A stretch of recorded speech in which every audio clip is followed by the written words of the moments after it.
నమస్కారం. పయనించే సూర్యుడు నిరంతర జ్వాల టీవీ ఛానల్కి స్వాగతం.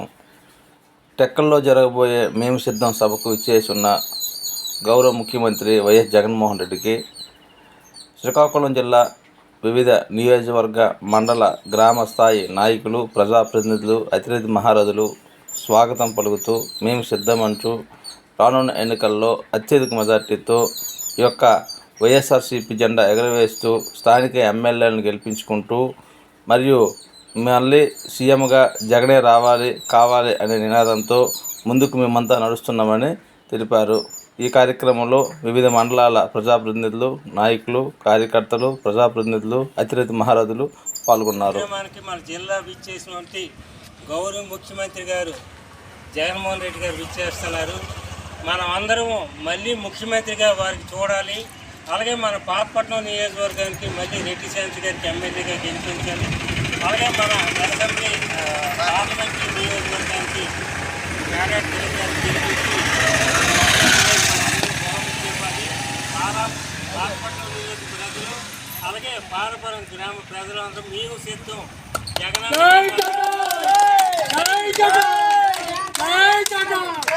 దాని గుర్తుకే మన ఓటేసి అందరూ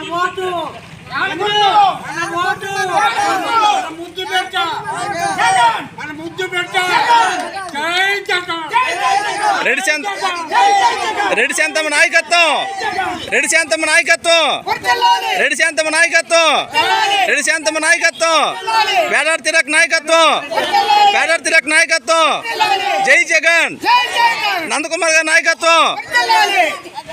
వైఎస్ఆర్ జిల్లా నుంచి శ్రీకాకుళం వరకు దారి పొడుగునా కూడా జన సునామీ చూస్తా ఉంటే 25 పార్లమెంట్లకు 25 పార్లమెంట్లు, 175 అసెంబ్లీ స్థానాలకు 175 అసెంబ్లీ స్థానాలు, మొత్తంగా డబుల్ సెంచరీ కొట్టేందుకు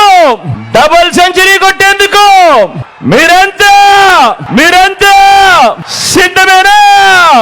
ఇంటింటి భవిష్యత్తులో పథకాల కొనసాగింపును నిర్ణయించే ఎన్నికలు మరో 18 రోజుల్లో జరగబోతా ఉన్నాయి. ఈ ఎన్నికలు కేవలం ఎమ్మెల్యేలను, కేవలం ఎంపీలను ఎన్నుకునేందుకు జరిగే ఎన్నికలు మాత్రమే కావు.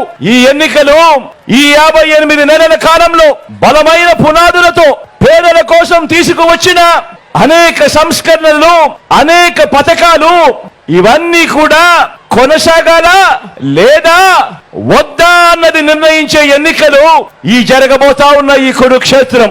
జగన్కు ఓటు వేస్తేనే పథకాలన్నీ కూడా కొనసాగుతాయి.